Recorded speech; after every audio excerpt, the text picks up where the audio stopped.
Thank you, Alan, and I want to thank both Alan and the Nestle Nutrition Institute for inviting me. This is a real honor, and I think it's been an excellent meeting so far. I've learned a tremendous amount. I do want to say that this lecture is not going to involve as much about gene trafficking as things that I'm actually a lot more familiar with. So I'm just going to get started here with the agenda. I'll briefly talk about human milk, fresh versus donor human milk composition. This is something that is actually quite an area of controversy right now.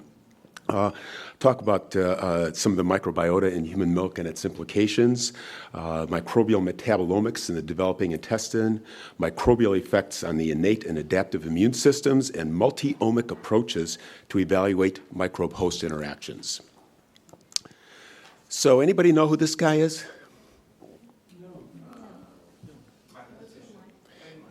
Yeah, Feynman, Richard Feynman. He's a quantum physicist from Caltech. He won the Nobel Prize.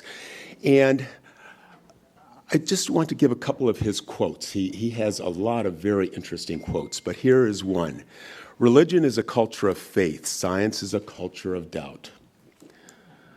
We must be careful not to believe things simply because we want them to be true. No one can fool you as easily as you can fool yourself. And I think that this is very true for many areas that we've been discussing, especially when it comes to human milk. So I'm going to start with a quiz. And I know many of you are basic scientists, and there are a few neonatologists here. And I'm just going to ask you for this 25-week gestation, 2-day-old preterm infant, which of the following is or are false? Enteral feeds should be initiated. This is at 2 days. Donor milk should always be the first feeding because the mother is often only able to produce small amounts. Bank donor milk composition is similar to that of the baby's own mother's milk. And it has clearly been shown in head-to-head randomized trials that banked donor milk provides similar benefits to baby's own mother's milk. Okay, so 2, 3, and 4 are false. Number 1 is somewhat controversial, but I think that over the last few years, most neonatologists are beginning to enterally feed low birth weight babies. But what should we be feeding them? In 2012, in the US, the American Academy of Pediatrics came out with these guidelines. The potent benefits of human milk are such that all preterm infants should receive human milk. Mother's own milk, fresh, frozen, should be the primary diet, and it should be fortified appropriately for the infant born weighing less than 1.5 kilograms. If mother's own milk is unavailable despite significant lactation support, pasteurized donor milk should be used. Quality control of pasteurized donor milk is important and should be monitored. Okay, so this is what the American Academy of Pediatrics told us neonatologists, and we all started, most neonatal intensive care units took this very seriously, and either donor milk or the baby's own mother's milk was being used, and formula was not being used. So over the next few minutes, I want to address a few questions. First, can these guidelines potentially lead to harm? Is there a rationale to use mother's own milk versus donor milk? What components are lost with routine pasteurization of bank donor milk, and what is their importance? And how can we make donor milk more like mother's own milk? So let's start with potential harm. This is some work that was done at the University of Florida in our neonatal intensive care unit. And we looked at some data prior to the 2012 guidelines and then after the 2012 guidelines. And here what we are seeing in this first column is prior to donor milk implementation, and this is at week 1, 2, 3, 4, 5, and 6 after birth. And here we are looking at the decrease in the percent of own mother's milk use. So what we are seeing over here in week 1 is a decrease, 2, a decrease, 3, a decrease, all the way down. We're seeing a decrease in the use of the baby's own mother's milk, and donor milk was being used much more prevalently in these babies. Why? Well, it became much more convenient to use bank donor milk. And it was available, and the mothers started to believe that, oh, this is the same thing. The nursing staff believed this is the same thing as the baby's own mother's milk. And so we started to start questioning this whole practice a little bit. Now, what about donor milk? In the United States, donor milk is pasteurized, 62.5 degrees centigrade for 1/2 hour. And that actually gets rid of some very important components. This makes us realize that, at least to some extent, as far as the composition of donor milk and baby's own mother's milk is concerned, that they are very different from one another. This is given to me as courtesy from Dr. Peter Hartman from University of Western Australia, and here we see some of the compositional factors in donor milk. And here we see some of the things that are highly abolished. Here is alkaline phosphatase, bile salt stimulated lipase, almost totally abolished with the pasteurization process. IgA, markedly decreased. So what are the implications of this? Bile salt stimulated lipase, considered to be a very important enzyme in terms of hydrolysis of triglycerides. And if you don't have this available, you do not have the most efficient hydrolysis of the triglycerides. So that's an important nutritional factor. What about the alkaline phosphatase? Breast milk alkaline phosphatase decreases over time. So here on the x-axis, we have days post-birth, and here's alkaline phosphatase activity, initially quite high and then decreasing. Well, what does alkaline phosphatase do? There's an intestinal alkaline phosphatase, and there's a human milk intestinal phosphatase. Intestinal phosphatase has the capability to dephosphorylate various pro-inflammatory microbial components, including lipopolysaccharide, thus making them unrecognizable by toll-like receptors. And as we go on in this lecture, you will recognize that toll-like receptors are very important. Alkaline phosphatase can directly inhibit the NF-kappa B pathway components and thereby downregulating inflammatory responses. There are some studies that have been done in animals, in mice, looking at the effects of recombinant alkaline phosphatase on experimental sepsis. So here, in this study, they looked at two outcomes. Here's the body temperature, and here's percent survival. What happens during sepsis in this animal model, if you induce sepsis by giving LPS, these animals start getting cold, like they're beginning to die. And here what we're seeing is that without the alkaline phosphatase, these animals start getting quite cold. But the alkaline phosphatase appears to rescue it. Here is the survival without the alkaline phosphatase, with the alkaline phosphatase. So this is considered to be an important component in the human milk. Cells, live cells, are killed in the pasteurization process. And I'm really not going to get into the cells very much because others have already gotten into that, and I know that there will be more discussions about this in the future in this conference. But I do want to talk more about the microbes in human milk. And Sam really did a very nice job this morning about talking about what is known about microbes in human milk, and I'll just talk about it a little bit more here. In the past, prior to about 10 years ago, when we had a milk sample, or if we had a mother who we were concerned about that the milk might not be right, we cultured it. And if we found microbes in that milk, we would throw it away. Okay? Now we're beginning to recognize that perhaps that these microbes might actually play a role.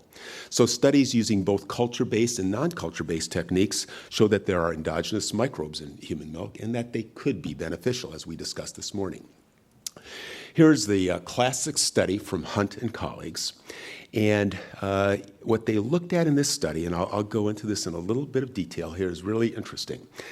Each one of these S's represent a different mother. So there are 16 mothers in this study who are expressing their milk at 1, 2, and 4 weeks after birth. And each one of these colors represents different taxa of bacteria. So in this particular mother, S1, you can see that the colors are quite similar. They change a little bit in terms of their quality and also amount, but this mother over time these microbes are about the same, but they're very different than this mother. They're very different than this mother. So there appears to be a personalization of these microbes in these different mothers. This is work that was done in Spain, looking at the quantity of microbes, the total quantity of microbes in milk. And this is the mean plus or minus standard deviations, and these are the individual mother's concentrations of milk. So here is the colostral, transitional, and mature milk, and you can see some of these mothers had high quantities of microbes, up to 10 to the 8th microbes per milliliter in their milk. This is the mean quantity. So there's a lot of microbes in human milk. Now, I want to digress a little bit and talk about probiotics, and this is something that was brought up this morning, and neonatologists don't like to talk about this because it's sort of like talking about the president in the United States. If you talk to the wrong people, you can get into big trouble, okay? But what has happened, this is Sisyphus going up the hill, pushing the ball up the hill, this big boulder up the hill. And in 2010, we seemed to have a tipping point for probiotics. A meta-analysis came out in the journal Pediatrics, and they had 11 different probiotics being used in a meta-analysis. And this meta-analysis with these 10, 11 different probiotics suggested a decrease in necrotizing entercolitis and also death. And at the end of the discussion section in this meta-analysis paper, they said something that you almost never hear of in a meta-analysis. They didn't say more studies are needed. They said, it's over. We need to start probiotics in all of our babies, okay? So this was 11 different probiotic species that were being used. So then the question arises, are we really there yet? Well, several countries started to use this routinely, and different probiotics were being used. In fact, in the United States, the most commonly used probiotic is something called Lactobacillus rhamnosus, or Culturelle. 15% of the neonatal intensive care units are using probiotics routinely to prevent necrotizing entercolitis. But Culturelle was never even one of the probiotics that was studied in that meta-analysis. And so the point is that there are different probiotic preparations, and not one of them, until fairly recently, has been studied in terms of prevention of necrotizing entercolitis. The one study that was done in the UK evaluated around 1,400 babies and found no decrease in sepsis, no decrease in necrotizing entercolitis, or any other adverse outcomes. So we have one randomized controlled study. I was asked by the Journal of Pediatrics to discuss, shortly after the meta-analysis came out, the routine probiotic usage, and I wrote this commentary, Routine Probiotics for Premature Infants. Let's be careful. Several reasons that we need to be careful. Number one, meta-analyses. Many meta-analyses, after a couple of years, are proven to be false. Okay, the results are proven to be false.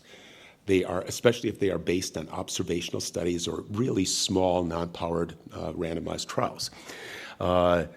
Pooling of mixed data across trials as if they belong to a single large trial can be a problem, especially when you are using different preparations and if you are saying that they're all the same, which they are not. Are probiotics a food supplement or a drug? Well, it depends. If you are using them to prevent a disease, such as in premature infants, if you are using them to prevent a disease such as necrotizing entercolitis, this is a medical claim. And this means that they should undergo rigorous testing. I know that the FDA and the European agencies do require rigorous testing if you are going to prevent a disease. We also have had some problems, and this is just one of the problems. A couple of years ago at Yale University, they started to use probiotics because of a high incidence of necrotizing entercolitis, and they saw that there was one baby who ended up dying, and that baby went to pathology. They looked very closely, and the pathologist found that the baby had mucormycosis, and they traced that back to the probiotic preparation. And so this is something that is quite scary. If you don't have correct standards for a certain preparation, pharmaceutical standard for preparation.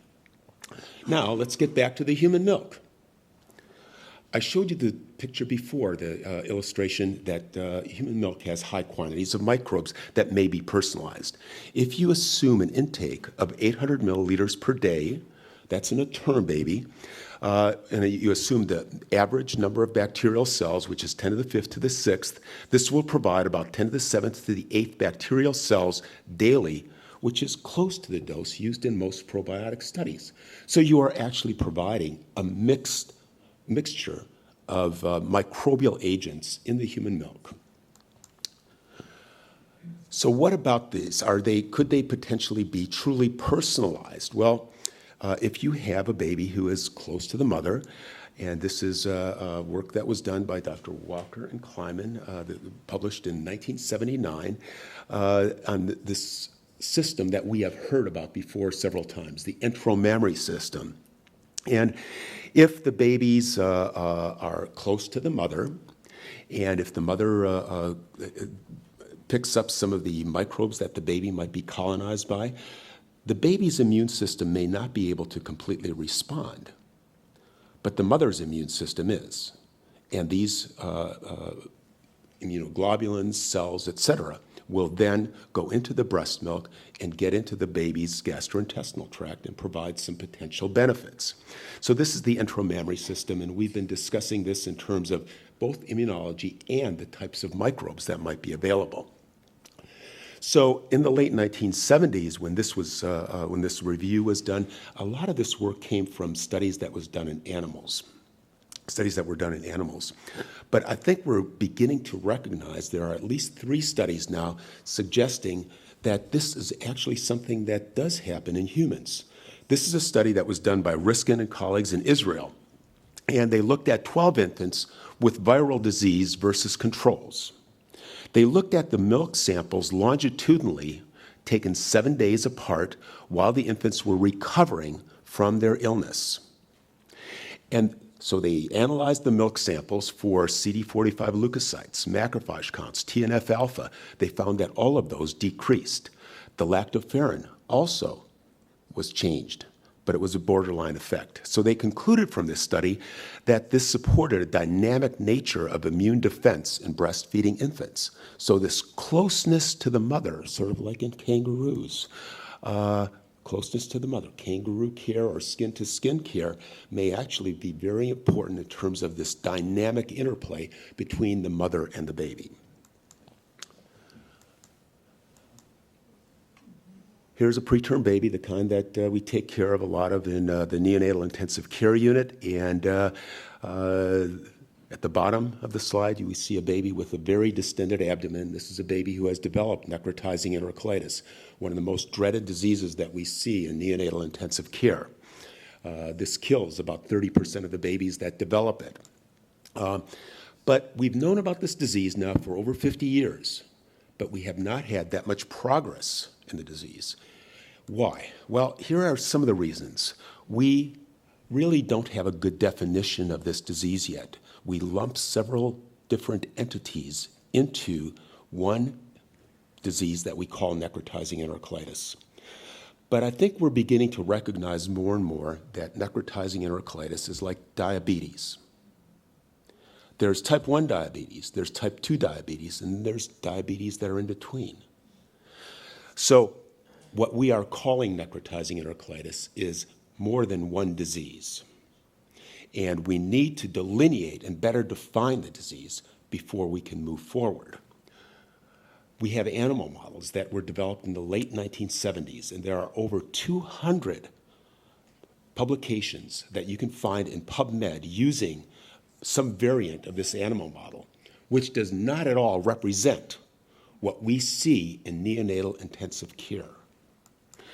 And we've also focused on individual pathways, like the TLR4 pathway, for example, which is probably very important, but we can't just focus on one pathway. We have to focus on an entire system rather than on one pathway. So this is where we are going in the future.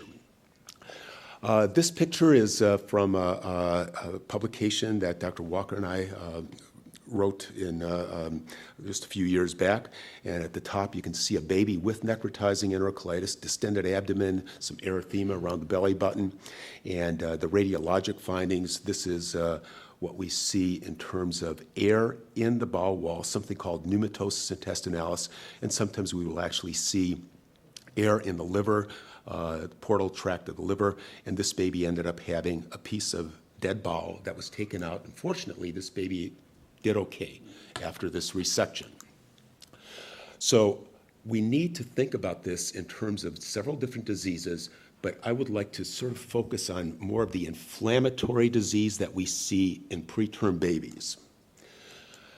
And with this inflammatory disease that we see in preterm babies, if we look at gestational age of the baby's birth, we find a difference in terms of the time that the necrotizing entercolitis develops. So here we have a baby born at 23 weeks gestation. Here we have a baby born at 29 weeks gestation. And the question is, when will this baby develop necrotizing entercolitis most likely? And when will this baby develop it most likely?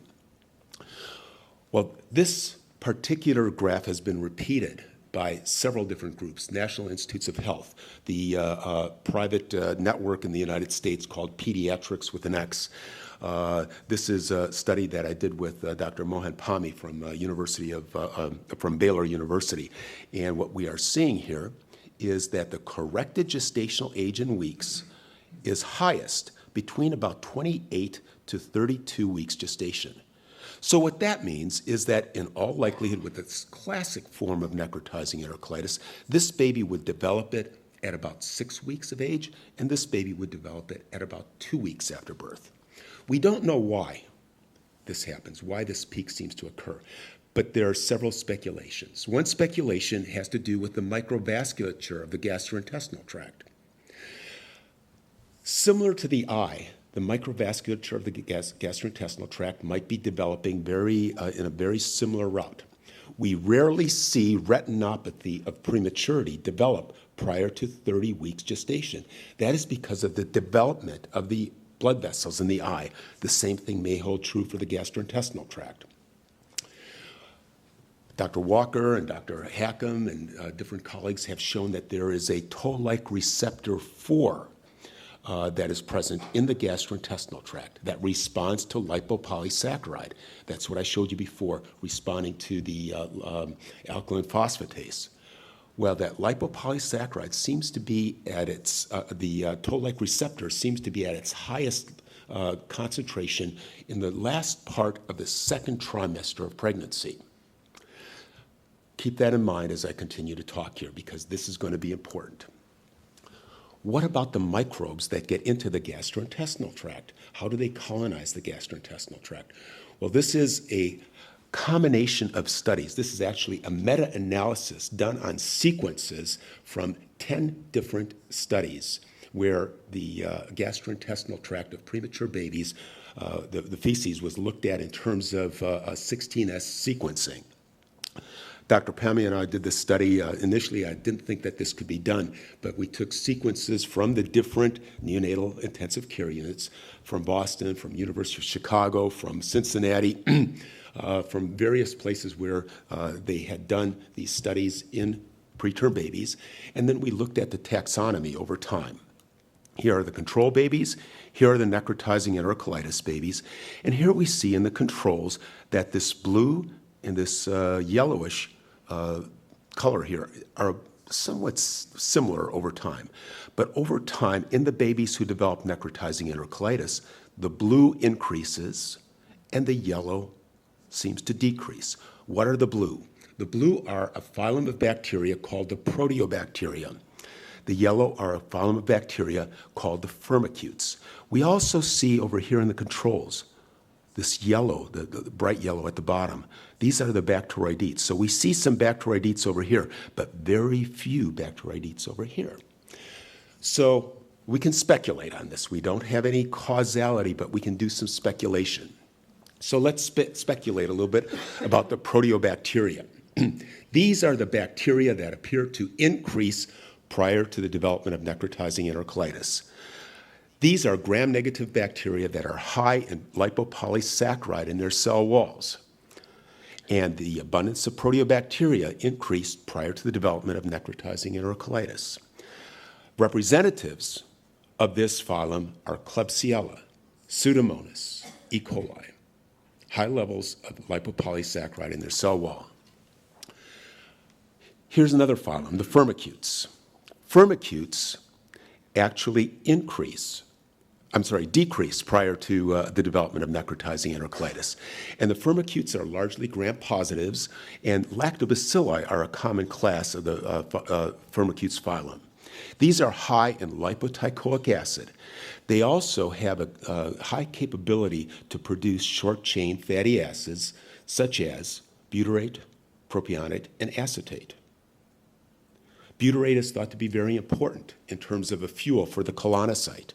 Butyrate also tightens junctions, interepithelial junctions between cells. Propionate is thought to be very important in terms of the FOXP3 system and production of anti-inflammatory mediators. And then the Bacteroidetes, also thought to be very important. And remember, in the neck babies, the babies who develop necrotizing entercolitis, very few Bacteroidetes. Sarkis Kazmanian has shown this some work that he did looking at the Bacteroidetes. There's a certain immunomodulatory molecule called polysaccharide A in the cell wall of these microbes. And these are very important in the conversion of CD4 cells into the FOXP3 cells, and these regulate the production of IL-10. So these can be immunomodulatory. And these are the types of microbes that were not present in those babies that developed necrotizing entercolitis. So we have kind of an interesting story developing here. It's not proving any kind of causality, but it's an interesting observation and association. So what do we do in the neonatal intensive care unit that might actually cause necrotizing entercolitis? And here we have a pogo cartoon that says we have met the enemy and the enemy is us. And the type of diet may be important. Human milk, baby's own mother's milk versus donor milk versus formula. That may be very important. What about antibiotic usage? That may be important too. Or even the lack of enteral feeding. Not putting any fuel into the gastrointestinal tract might be important. Well, what are the most commonly used antibiotics in neonatal intensive care? What are the most commonly used drugs in neonatal intensive care? Here we see 10 of them. Of these, at the very top, by far, gentamicin and ampicillin are the most commonly used drugs in the United States. But then just a little bit further down, you see cefotaxime, vancomycin, also very commonly used drugs. Can this have an effect on the gastrointestinal tract? There are at least 3 studies now suggesting that the number of days on antibiotics increases the relative risk for the development of various adverse outcomes, including necrotizing entercolitis. So, according to this study, the average length of treatment, which is about 7 days, increases the risk of necrotizing entercolitis by about 50%. This is a quote from a colleague of mine, a neonatologist. So I give a couple days antibiotics to my preterm patients. What does that matter if I change the microbes in the GI tract, since I could potentially be saving the baby's life by treating unrecognized early onset sepsis? Let me just start by saying babies less than 33 weeks gestation, prior to a couple of years ago, prior to some of these practices, quality improvement practices that we've been starting, almost 100% of our very low birth weight babies were getting antibiotics. It's slowly beginning to change, but they get at least 2 days of antibiotics. So what does this do when they get at least 2 days of antibiotics? Well, here what we're seeing is treated babies, and here are controls. These are different taxa of bacteria, and we see that in the controls, here's the proteobacteria, here's the Firmicutes in the controls, and in the treated, I'm having a hard time reading this. Yeah, there's a marked difference. Here's the proteobacteria in the controls, much larger proteobacteria in the treated animals than in the controls. You find a similar relationship at week 8. So 2 days of antibiotics shortly after birth will alter the microbiota at 4 weeks and at 8 weeks. At Washington University, Barbara Warner and colleagues have shown that even up to the first year, you have antimicrobial resistant microbes, more so in those babies who were treated with antibiotics than you do in the non-treated babies. 2 months ago, this paper came out of, it was published in Nature Medicine, and this was a very interesting study that looked at IgA, and we were talking this morning about microbes that were coupled to antibodies. This study evaluated microbes coupled to IgA, and they did flow cytometry and looked at the stools of babies who were being formula fed versus getting their own mother's milk. And here what we see is that more IgA in those babies who were getting their own mother's milk compared to formula. Okay, here we're looking at the intestinal bacteria bound, total intestinal bacteria bound by IgA. Okay, and this is time after delivery on the x-axis. Here we see the formula-fed babies. Here we see the maternal milk-fed babies. And here we see this increase where you didn't see this increase over here. It's pretty much the same because these babies were getting the IgA in their mother's milk. This is probably the intestinal IgA that's being produced by the baby's own intestine. Here we see necrotizing entercolitis, controls versus the necrotizing entercolitis babies. And we see much lower IgA-bound microbes in the NEC babies. Here we see the types of bacteria and necrotizing entercolitis babies versus the controls. And here they looked at the bacteria at a family level. Before I showed you the bacteria at a phylum level, here we see the Enterobacteriaceae, which is at the family level, much higher in the necrotizing entercolitis babies. Well, what about specific Enterobacteriaceae bound to IgA?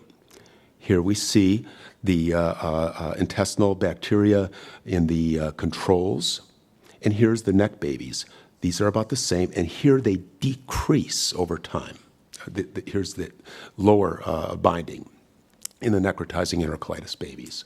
So some very interesting studies that suggest differences in IgA. I know that we're going to hear more about this tomorrow afternoon. Now, what about C-section versus vaginal delivery? This is something that was brought up several times in this conference. Now, it's thought that babies who are born by vaginal delivery will pick up the vaginal microbes in their mouth, and these will get into the baby's gastrointestinal tract and then colonize the gastrointestinal tract. And those babies who are born by C-section delivery do not undergo this process. There are several studies that have been done that seem to support this view. Here is probably one of the more classic studies done by Dr. Dominguez Bello from NYU. This was a study that was done in Venezuela. And it was done on actually very few subjects, but you can see clustering of C-section delivered babies and mother's skin over here.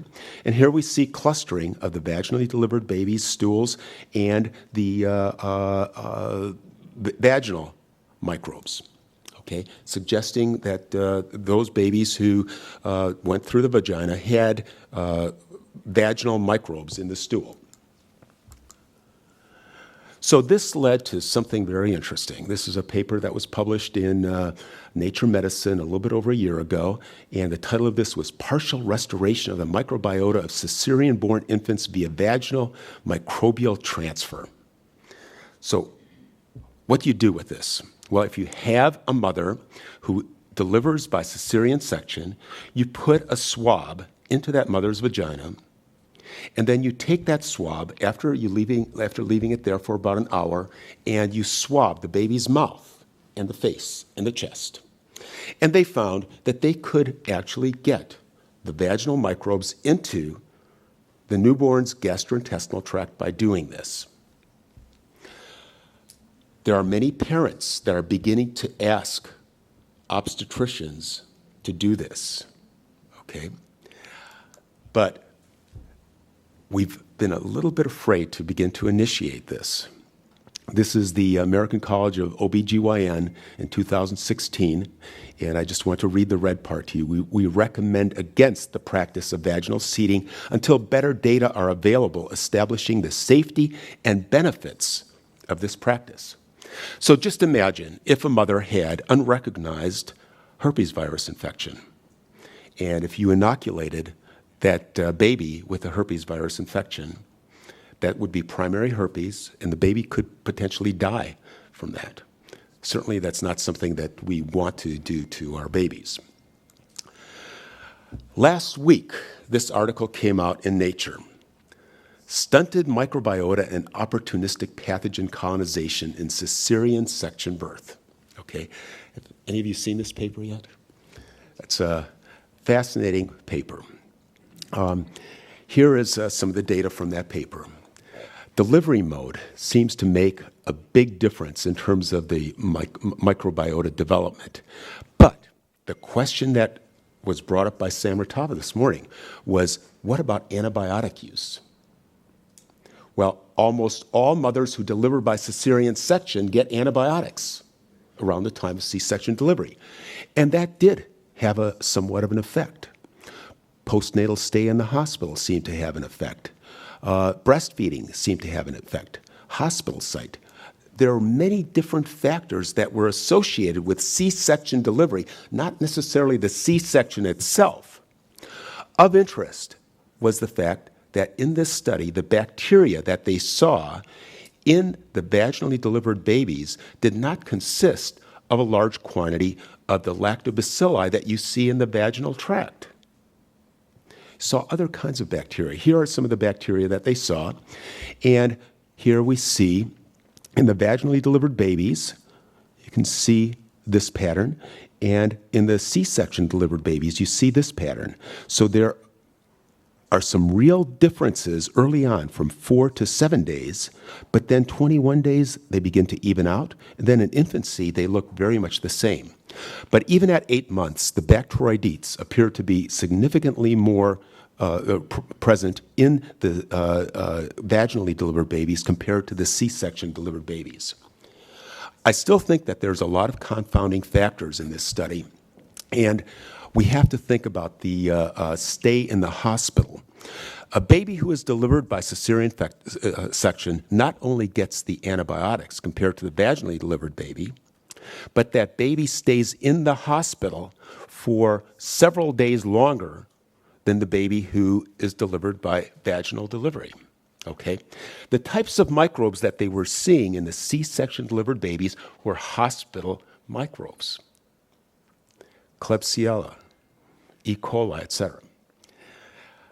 So that's certainly something to take into consideration. Slow initiation of breastfeeding also may be very important. Those babies who are born by cesarean section, the mothers do not provide the same amount of breast milk early on as do the babies who are vaginally delivered. So it may take a little longer for that seeding to occur and for the types of microbes and the other components of breast milk that may actually promote the microbiota in the human milk to develop. This is studied by Megan Azad from Canada, and I just want to show you here, this is a very small number of subjects. She has actually done more work recently, but these are vaginally delivered babies, cesarean section delivered babies who are not breastfed, and at 4 months you see a difference in the microbiota. But those who are breastfed, you see very little difference in the microbiota, suggesting that breastfeeding seems to reverse this effect of C-section or stay in the hospital or whatever it is in those C-section delivered babies that are causing differences in the microbiota. So in the future, some questions. Can the microbes in human milk overcome antibiotic-induced or other forms of dysbiosis that are associated with necrotizing entercolitis? Can the microbes in human milk overcome the hospital environment effects associated with C-section deliveries? Should we be focusing on the use of fresh mother's milk rather than bank donor milk? And can we improve our scientific approaches? Let me just get into a couple of these areas here. Work that we did at the University of Florida just a couple of years ago involved the question of donor milk versus baby's own mother's milk. We know that there's a very rich microbial milieu in baby's own mother's milk, but donor milk is pasteurized. A lot of mothers cannot produce a lot of milk right after birth. And so is it possible that we might be able to take some of that small quantities of the baby's own mother's milk and put it into banked donor milk and develop a composition of microbes that is very similar to that of the baby's own mother's milk? So this was called a transfaunation process, and we evaluated the quantity of microbes in baby's own mother's milk using both culture-based and non-culture-based techniques. And we also used non-culture-based and culture-based techniques on the donor milk, found almost no microbes in the donor milk in terms of live microbes, but we were able to find microbial DNA in the donor milk. So here is donor milk versus baby's own mother's milk, and you can see that baby's own mother's milk has more microbes, different types of microbes. I know you can't see that slide very well, but in this study, the major result was incubation of donor milk with 10% mother's own milk for 4 to 8 hours resulted in levels of microbes very similar to that of mother's own milk, done by both culture and non-culture-based techniques. So that's one way we could potentially improve the microbial environment, but we have to also show that it matters in the future. So we might be doing something that just doesn't matter at all, but we have to show that in the future. What about improved scientific approaches? Well, when we do microbiome studies, when we do metabolomic studies, all of these show associations. This is a problem. We can look at our genome, we can look at our microbiome, we can look at the metabolites, we can look at the epigenome, we can look at them singly, but this is only association type of work. So here is an interesting story. This is an old Hindi, I think it's Hindi, parable. And good presentation should be susceptible to only one interpretation. I'll read this to you. It was 6 men of Indostan, to learning much inclined, who went to see the elephant, though all of them were blind. To each by observation might satisfy his mind. The first felt the side, and he said, "This is like a wall." The second felt a tusk, and said, "This is very like a spear." The third felt a trunk.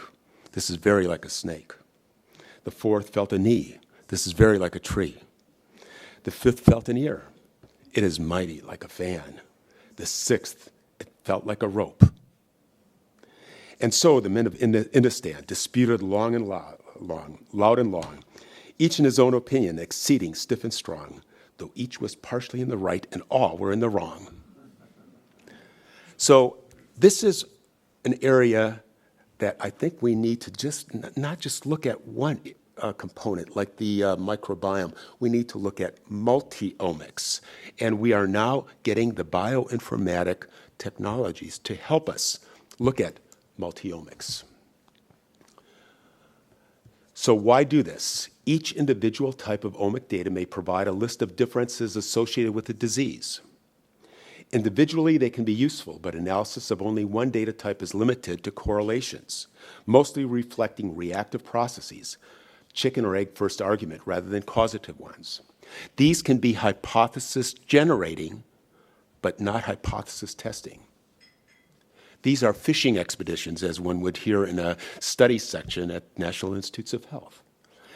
Integration of different omics data types more strongly identify patterns associated with that are associated with and perhaps are even causative of the disease. And this can more readily lead to disease treatment targets. So I'm going to just spend a few minutes here on antibiotic-induced dysbiosis. Remember I said before that we have some problems with giving a lot of antibiotics to our premature babies and also to mothers, as Sam said this morning. And this can induce something called a dysbiosis. What are we really doing with these antibiotic treatments?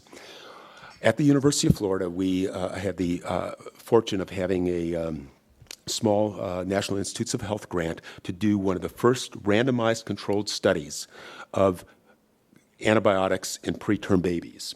And it was a study that was called a pragmatic randomized trial. There are certain babies that neonatologists would never agree not to give antibiotics to. Okay, this was the high-risk group over here. So if the mother had definite chorioamnionitis, a fever of 39 degrees centigrade, we would have to give antibiotics to those babies. But here we have this group here, the randomized group, Group C, where one group, they were either randomized to get antibiotics or to not get antibiotics. And I just want to show you a little glimpse of the data that we're getting. And this is, we're attempting to get multi-omics data on these babies. So here at the top, these are somewhat complex diagrams, but here at the top, we see the antibiotics that were used. This is a baby who got antibiotics, who was randomized to get antibiotics early on in the course. Okay, so you see different antibiotics uses over time, over this baby's hospital course.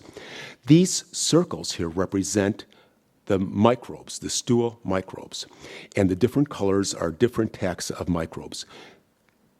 The first stool, meconium, you can see very low diversity. The size here is done on an exponential scale, and that is the total number of microbes, the total microbial quantity. And you can see the total microbial quantity here increases. We see some changes with the use of antibiotics. So here's antibiotic usage, and here we see this shift in the types of microbes. Here we're looking at different inflammatory mediators, and down here we are looking at the metabolomics. Here I'm just looking at the butyric acid, but you can see butyric acid changing over here depending on the use of either the type of milk that the baby is getting or the antibiotics. So this is very complex, and here is another baby that did not get antibiotics right offhand. Again, meconium, fairly high quantity of microbes, but very low diversity. That begins to change over time. Here the baby got some antibiotics because the neonatologist thought the baby was getting sick. You can see a major shift in the types of microbes. Here the baby goes from donor breast milk to formula, and we're seeing different types of microbes over here. Here's the inflammatory mediators in the stool. Here's the butyrate in the stool. Just a different way to look at this from a more multi-omic perspective. And here's metabolomics and clustering. And here what we're seeing is, here is the randomized group that is getting antibiotics. This is the group that is definitely getting antibiotics in the middle here. These are the babies whose mothers have chorioamnionitis. And here's the group that was randomized to getting antibiotics and no getting antibiotics. And you can see that these three groups here are very different from one another. So the use of antibiotics changes the metabolome in the gastrointestinal tract of these babies. In the future, we also want to look at transcriptomics. How do we look at transcriptomics in the human? Well, you can't do biopsies on these babies, but we have some colleagues at Texas A&M that are able to get sloughed epithelial cells, and we're able to look at microbial transcriptomics in these sloughed epithelial cells. So in the future, we hope to add transcriptomics to these studies. So let's put it all together, and here's some considerations for design of multi-omic studies. These are best aimed at complex processes or diseases, not those where known single genes or bacteria cause disease. These are really going to be a challenge to do these types of studies, but I think that they are possible. Complex diseases develop over time. Several time points need to be considered, especially when you're talking about babies. Biobanks are needed because usually large number of samples are needed. Sample size determinations are needed before collection of data. So I'm going to summarize here. There's numerous bioactive factors, including live microbes and microbial components in human milk, but their actual function remain poorly understood. They're based on associations rather than causal mechanisms, so we have a lot of circumstantial versus direct evidence.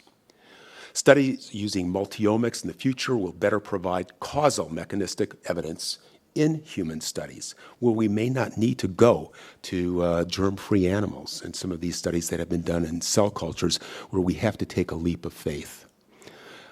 I'd like to acknowledge many people who I've had the opportunity to work with over the years and funding sources, and thanks to the people I work with in the neonatal intensive care unit at the University of Florida, and thank you for your attention.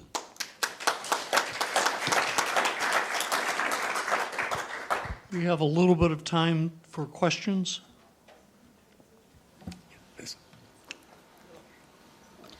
Thank you for this wonderful talk. Vanessa from UC Davis. I'm wondering if you could comment on the idea of potentially better matching lactation age with donor milk for the gestational age for the babies that are receiving it. I think that's a really good idea, and I know that when I visited Spain a couple of years ago, there was an attempt to do this, where they were actually trying to match the lactational age with the particular baby. So I think that's a great idea. The problem is that the milk is still pasteurized, and we don't have the same factors in the donor milk as we have in baby's own mother's milk. Yes. Thank you for wonderful lecture. Are there some biomarkers of NEC, and were there some efforts to use fecal microbiota transfer for at the beginning of the disease? So to your second question, fecal transplants for trying to prevent necrotizing entercolitis, no, that has not been done. It's been discussed, and I think that there's a lot of discussion now about finding consortia of microbes, not actual fecal microbial transplants, but actually finding the right consortia of microbes that may be working together to provide a beneficial effect, not just one or two or three probiotic agents. Your first question, the biomarkers for the disease, there are some biomarkers, but I think until we get a better idea of what the definition of the disease actually is and separate out the different subcategories of this disease, are we going to be able to use the biomarkers to any reasonable extent? Thank you. Thank you very much for your nice deliberation. I'd like to ask, what is the policy in your unit regarding the babies of very low birth weight and extreme low birth weight who does not have any risk factor in the mother during delivery or before delivery. Do you use, prophylactic antibiotic, or you do not use in your intensive care? So in premature babies, Very low birth weight and extreme very low low birth weight. birth weight babies, if you would have asked me that question 5 years ago, I would have said they all get antibiotics. Now, in 2019, we are having some babies that we are getting very selective about, and we are beginning to be a little bit more cautious. So if a mother does not have risk factors, if the baby is born, preterm, 27, 28 weeks gestation, and looks fairly good, even if the baby has to go on mechanical ventilation, we are watching those babies very closely and not necessarily treating all of them with antibiotics. But in our unit, we have seen that babies looking very good in first 1 or 2 or 3 days, and they didn't develop respiratory distress syndrome. Everything is okay, fine. And on the 3rd day, 4th day, the baby is getting reluctant to feed and abdominal distension and signs of sepsis. And in that case, then we have to start again antibiotic and your immunoglobulins or all this we have to start. So still it's a and you have analyzed the microbiota in these stools when the babies are receiving antibiotic or not receiving antibiotic. But in terms of survival, do you have any data? In terms of what? Survival of the baby Survival, yeah. using antibiotic, prophylactic antibiotic, or not using prophylactic antibiotic? No, we don't have that data in terms of survival with the prophylactic antibiotic usage. We're just beginning to ask that question right now. But in terms of, just to give you an example, the study that we did on necrotizing entercolitis and looking at the microbiota at the University of Florida, we had 3 different hospitals. We obtained samples from 900 babies, and we did blood cultures on all of those 900 babies. 1% of them had positive blood cultures, and several of those were probably contaminants. So in other words, the blood cultures don't help us very much. This is a real conundrum. Sure, yeah. And so should we even be doing these at the beginning? So I do understand what you're saying. Occasionally you will have a baby who ends up developing signs of sepsis or getting sicker or may even become septic.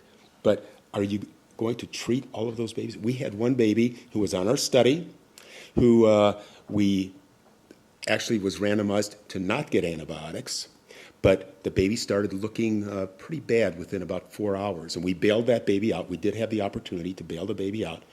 That baby started on antibiotics. We gave the baby ampicillin and gentamicin. The baby died. But the baby died of a bug that was resistant to ampicillin and gentamicin. So even though we gave the baby antibiotics, the baby had a resistant Klebsiella. There might have other causes for there might be some other causes, metabolic disease, all this, which behave like Sure. septicemia, but there may be other cause of death. Yeah. Nick? Thanks, Joe. Another great talk. Nick Hamilton from Newcastle. Can I just ask you about oral antibiotics? You remember there were a series of studies about 20 years ago showing reduction in NEC. And as part of a large collaboration, we just published data showing that the babies who don't get antibiotics, preterm babies who don't get antibiotics, actually have a higher risk of NEC. So given that NEC seems to be associated with this sort of bloom of proteobacteria, do you think there might still be a role for damping down the proteobacteria with potentially orally administered gentamicin or something like this for a few days? The studies that were done, this was 30 years ago. You're not that old. So these studies were done around 30 years ago, and there were, I think, 3 or 4 of them that looked at oral kanamycin and oral gentamicin. And they were really small studies, very underpowered studies. And one of them was done at the University of Florida. I was not involved with that, but it was done at the University of Florida. And one of the things that occurred, they started giving oral kanamycin routinely to all the babies in the neonatal intensive care unit. They started to see resistant microbes. And the resistant microbes did not only occur, that they started seeing it not only in the neonatal intensive care unit, but other parts of the hospital as well. So that caused us to have a lot of reservations about continuing with that. But in the piglet models that Per Sang-Gild has done, the most effective intervention for preventing NEC currently is oral antibiotics, better than probiotics, better than everything else. Let me say, it was brought up earlier in this conference that certain animals have a very different immune system than the human. And I remember working on piglets many years ago when we were looking at cholesterol in the microvillus membrane of these animals, and we would deliver them by cesarean section, take them into a clean environment, and within 1 week they would be dead. And we would have to give, either let those animals have one milk feeding or give them immunoglobulin. They did not get that transfer through the placenta as we humans do. So I think that this is a different immune system, and I have a hard time really, I shouldn't say believing. I think that they're well-done studies. It's just that the whole premise of the study is it's very different than the human. Do you know, well, you mentioned the LGG for prevention of necrotizing entercolitis. I'm aware of one study which showed that there was absolutely no effect, and on the contrary, there was an increase in sepsis or infections. But Deshpande in Sydney, Australia, they used 2 probiotics. Do you know, and apparently they're using them routinely now, do you know what is the current status of prevention of NEC out of studies in these centers? Well, there are, in terms of the usage of the probiotics, in the U.S., as I mentioned, about 15% of neonatal intensive care units have been using probiotics. The most commonly used probiotics is the Lactobacillus rhamnosus. The studies that have been, like you said, have not shown a decrease in necrotizing entercolitis. One study that was done at Emory by Ravi Patel, this was a study where they looked at giving no probiotics and then starting with the Lactobacillus rhamnosus, 2 different time epochs. The incidence of necrotizing entercolitis actually increased after starting the Lactobacillus rhamnosus. With 2 different probiotics, Infloran, in Europe, there was one study that showed almost the same thing as the Emory study, that if you look at the lack of probiotic administration versus after probiotic administration, there was an increase. But that's not been seen uniformly in all studies. So it's just something that I think we need to take into account. I think we're going to stop now and take a coffee break. If you have additional questions, you can ask Joe. Okay, thank you.